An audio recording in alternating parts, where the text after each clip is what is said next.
trying to make it through the winter. You and me looking for a spark. I want to take you back to the beginning, but that ain't gonna change where we are. Hello, beautiful people. Welcome to the Winter Film Awards. We're here to celebrate 12 years of amazing films.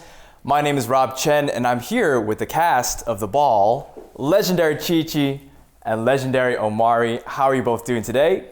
Doing good, thank you. Yeah, I'm doing well. I'm doing great. Happy to be here. Such a pleasure that you have us here, able to talk about this documentary and this project we've been working on. You know, for you, Chi-Chi, you've been involved with ballroom for a while. I know, Omari, you've been as well. For those who don't know what ballroom is, do you mind just telling a little bit about the essence of ballroom? So, for those who don't know me, I'm the legendary overseer, Chi-Chi West. I'm a legendary Vogue femme. The way that I would explain house and ballroom is the house and ballroom scene is the underground culture for the Black and brown community who were ostracized and restricted from accessing certain venues back in the early 60s and prior to that. So as an evolution of creating safe spaces for Black and brown entities and bodies as trans women and Black gay men and Hispanic gay men, one of the founders, Crystal LaBeija, who competed in pageantry, took her essence and her presence and created ballroom, which was a space for Black and brown queer artists to compete in various categories, whether it's fashion, whether it's beauty, whether it's dancing, and for us to create our own safe space through chosen families. The house is the representation of the group that we participate with. So think of it like a fraternity or sorority or any organization that you'll be a part of. So when we compete, it's under the house name, whether it's Mizrahi, mine currently is the House of West. So when we show up to these balls, our goal is to basically represent our house, to win categories, but also to represent the overall family structure and to make sure that people understand that we're resilient as we are on the floor, as we are off the floor, and that we support one another. Beautiful. I know that when I was watching the film, the whole ballroom scene really is a place where there's a safe space for marginalized communities. And Omari, I remember that in the film you were talking about how you discovered it when you were a sophomore in high school, right? Because of the experiences that you experienced like, in your community and being queer. Can you tell us a little bit about how the community has impacted you and empowered you to be who you are today? For me, it was really difficult growing up because, for one, I'm from Senegal, from West Africa. So for me, I always felt like I was a foreigner, as I am to this country and to a lot of the culture here. So my upbringing coming up, a lot of from my African roots and traditions, I had to try to navigate that and apply that into my expression as my queer expression and how I vogue and how I move and how I navigate through ballroom. So everything I do in ballroom, I'm always trying to put like this African twist on it so I can stay locked to like who I am and representing my background and my culture, but also paying homage to like what this scene has done for me in terms of how I now express myself, how I like stepped into my truth of like who I am and I'm comfortable. That's really it is. And I feel safe to be comfortable and walk through the streets. Ballroom really helped me change my perspective, right, of how I should live my life. When I was watching that film, I've noticed that in the ball, we have a lot of different people that we interview. You hear all these different stories. There is struggle. There's the stories that we see and we hear. But what I found beautiful about the film was that it wasn't just about the trauma. It wasn't just about, oh, I'm suffering and that is that. Correct. It's about how you overcome it. And I've noticed that so much about it was hope and love.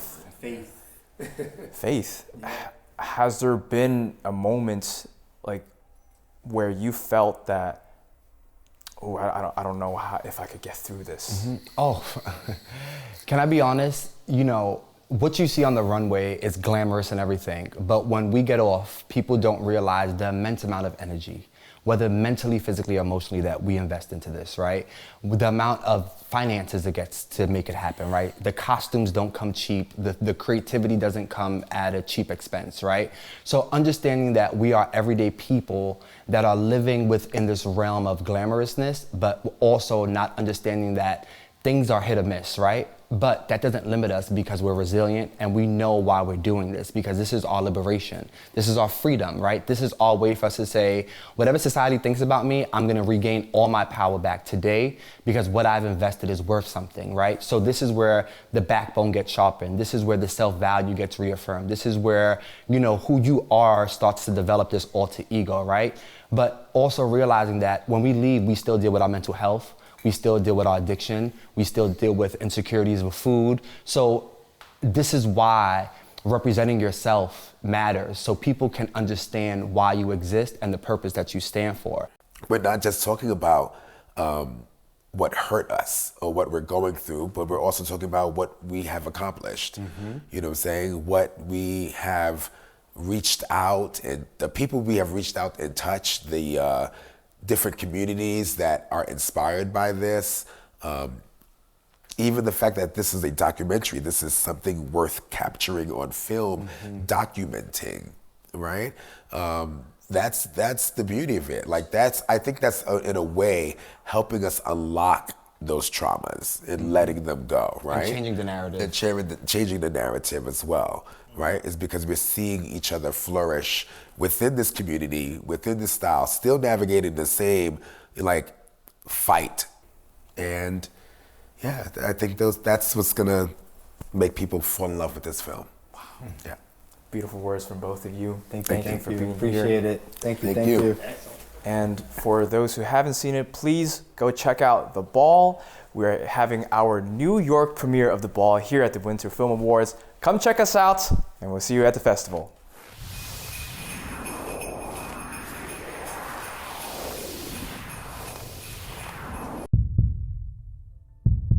A ball is probably one of the most amazing events you can ever go to.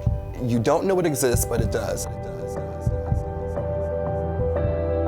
This is where all the influence comes from. This is where Madonna got Vogue, and this is where Beyonce put a ring on it, and this is where Janet Jackson came to find her groove back.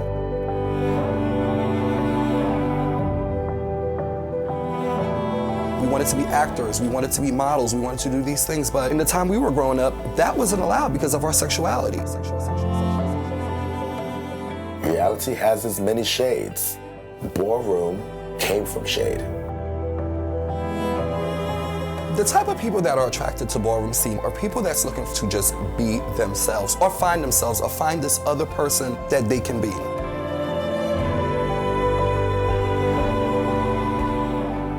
I never thought that coming out would be a great moment of my life, but it was, and it was liberating.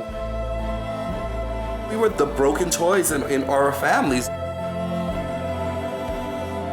I was hella lucky, you know.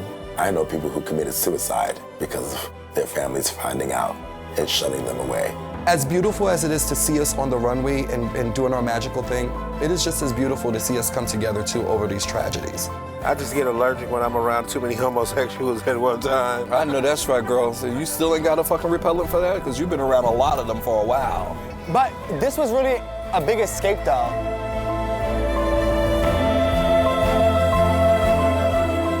I feel that if I wasn't here myself, I would have suffocated because I would have never known there was a place where I can come and be me. I dare to be different. I dare to be myself. But then I dare everyone in this lifetime to be like themselves.